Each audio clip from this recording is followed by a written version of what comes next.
Job, chapitre 40. Job reconnaît son incompréhension face à Dieu.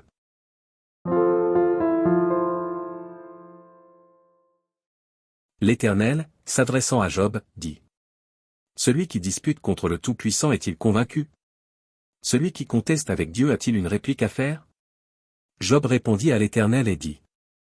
Voici, je suis trop peu de choses, que te répliquerai-je? Je mets la main sur ma bouche. J'ai parlé une fois, je ne répondrai plus, 2 fois, je n'ajouterai rien. L'Éternel répondit à Job du milieu de la tempête et dit. Saint-Terrain comme un vaillant homme, je t'interrogerai, et tu m'instruiras. Anéantiras-tu jusqu'à ma justice? Me condamneras-tu pour te donner droit? As-tu un bras comme celui de Dieu, une voix tonnante comme la sienne? Orne-toi de magnificence et de grandeur, revêt-toi de splendeur et de gloire. Répands les flots de ta colère, et d'un regard abaisse les hautains.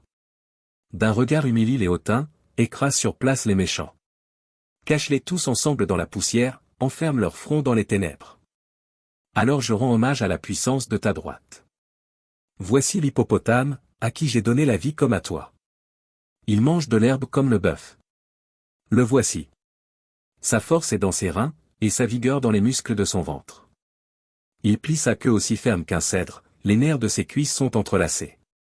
Ses os sont des tubes d'airain, ses membres sont comme des barres de fer.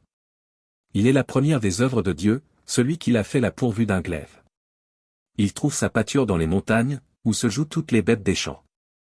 Il se couche sous les lotus, au milieu des roseaux et des marécages. Les lotus le couvrent de leur ombre, les saules du torrent l'environnent.